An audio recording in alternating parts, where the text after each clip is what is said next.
अच्छा दोस्तों, last lecture में मैंने अपनी डिस्कशन को क्लोज़ किया था कि अब हम वर्चुअल इन्वायरमेंट को इंस्टॉल करने लगे हैं। वर्चुअल इन्वायरमेंट को इंस्टॉल करना बहुत ही आसान है। आप सिंपल यहाँ पे pip इंस्टॉल virtual env ये कमांड रन करेंगे। अब आप ये सोच रहे होंगे कि ये कमांड मुझे कैसे पता चली और ये कमांड क्या है और पिप क्या है। तो चलिए बारी बारी इन चीज़ों को देखते हैं। सबसे पहले तो पिप को देखते हैं। पिप जो है पाइथन पैकेज मैनेजर है। Python package manager, Python package manager की बेसिकली एक वेबसाइट है। यहाँ पे मैं आपके सामने ले आता हूँ। इसको कहते हैं pypi.org। pypi.org, इसके अंदर सारे पैकेजेस पड़े हुए हैं। ठीक है, अब यहाँ से जब भी कोई पैकेज आपने उठाना होता है या डाउनलोड करना होता है तो आप सबसे पहले पिप लिखते हैं। पिप का मतलब ये है कि जब भी आप पिप लिखते हैं यहाँ पे तो इसको पता चल जाता है, अच्छा मैंने इस वेबसाइट के ऊपर जाना है। अच्छा, फिर जब आप कहते हैं इंस्टॉल तो वो कहता है अच्छा मैंने इंस्टॉल करना है। और फिर जब आप कहते हैं वर्चुअल env तो उसको पता चल जाता है अच्छा मैंने वर्चुअल इन्वायरमेंट को इंस्टॉल करना है और वो यहाँ इस वेबसाइट से उठाना है।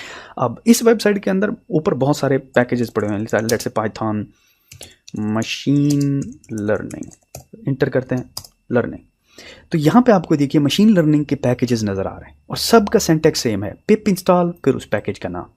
सही है, दोबारा दिखा देता हूँ मैं आपको।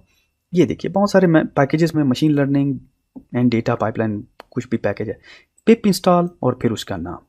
तो जो ही आप अपने टर्मिनल में पिप इंस्टॉल करके नाम इंटर करते हैं तो वो आपको वो पैकेज जो है इंस्टॉल। अब ये पैकेज कौन बना रहा है, कौन बिल्ड कर रहा है?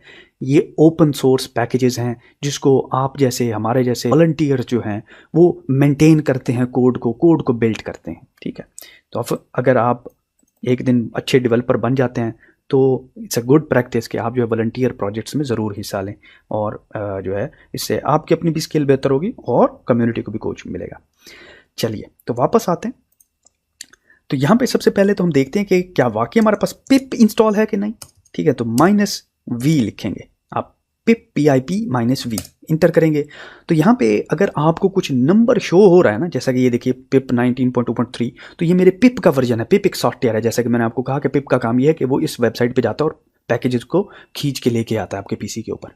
ठीक है, अच्छा तो यहाँ पे मेरे पास पिप तो इंस्टॉल हुआ हुआ है। इनकेस अगर आप यहाँ पे आपको कोई एरर नज़र आ रहा है तो आप एक और चीज़ ट्राई करें, आप लिखिए पिप 3 -v। ठीक है, तो ये देखिए मेरे पास पिप 3 भी इंस्टॉल हुआ है। तो आपके पास अगर एक को एरर आ रहा है, एक शो कर रहा है, तो आपने फिर उसी से ही शुरू करना है कि लेट्स से अगर आप पिप 3 काम कर रहा है तो आपने बजाय पिप के आपने लिखना है पिप 3 इंस्टॉल virtual env।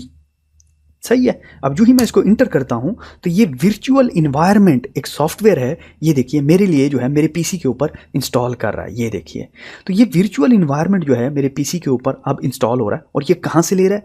ये बेसिकली इस वेबसाइट से उठा रहा है, जैसे कि मैंने आपको दिखाया कि वर्चुअल इन्वायरमेंट जो है ये देखिए। अब आपने इसको इग्नोर कर देना, ये इस वार्निंग को, it's not a serious problem. तो हमारे पास अब वर्चुअल इन्वायरमेंट जो है वो इंस्टॉल हो गया हुआ है। अब क्योंकि वर्चुअल इन्वायरमेंट इंस्टॉल हो गया हुआ है तो अब हम वर्चुअल इन्वायरमेंट को क्रिएट कर सकते हैं प्रोजेक्ट के लिए। सही है, एक आखिरी चीज़ जानने से पहले कि ये जो मैं यूज़ कर रहा हूँ, आप देख रहे हैं ये मैं पावरशेल यूज़ कर रहा हूँ। अगर आप ये पावरशेल यूज़ करना चाहते हैं तो आप विंडोज़ के ऐप स्टोर में जाएंगे और वहाँ पे पावरशेल पड़ा हुआ, ये टेस्टिंग फेज़ में आप इसको यूज़ कर सकते हैं। आप यही काम बेसिकली इससे भी कर सकते हैं। इन दोनों का डिफरेंस क्या है? फिर पावरशेल की खासियत ये है कि फॉर एग्जांपल आप इसमें लिनक्स और मैक की कमांड भी रन कर सकते हैं। मिसाल के तौर पे ये देखिए, ये विंडोज़ का इलाका है। ठीक है, विंडोज़ का एटमॉस्फेयर है, विंडोज़ का इन्वायरमेंट है। यहाँ पे ls की कमांड रन करता हूँ, ls लिनक्स की कमांड है डायरेक्टरीज को लिस्ट करने के लिए। इंटर करता हूँ, ये मुझे एरर देता है। और अगर यहाँ पे मैं ls इंटर करता हूँ तो ये मुझे लिस्ट डायरेक्टरीज दे देता है सारी की सारी। सही है, फ़र्क समझ आ गया कि ये बेसिकली यूनिवर्सल है। ठीक है, ये एक यूनिवर्सल कमांड प्रॉम्प्ट है, कमांड शेल है, ये सिर्फ विंडोज़ के लिए है। तो इसलिए मैं इसको यूज़ कर रहा हूँ ताकि क्योंकि समझाने के लिए मेरे लिए आसानी होती है कि कुछ स्टूडेंट्स के पास मैक होता है, कुछ के पास लिनक्स होता है, तो मैं सिंपल एक ही कमांड लिखता हूँ यूनिवर्सल, तो वो सबके लिए एक होती है, किसी स्टूडेंट को कोई प्रॉब्लम नहीं होता। ठीक होगी बात। चलिए यहाँ पे इस लेक्चर को क्लोज करते हैं। इस लेक्चर में हमने वर्चुअल इन्वायरमेंट इंस्टॉल किया और देखा कि ये कहाँ से आया, पिप क्या चीज़ है और ये पैकेजेस जो है कैसे मेंटेन किए जाते हैं। See you in the next one.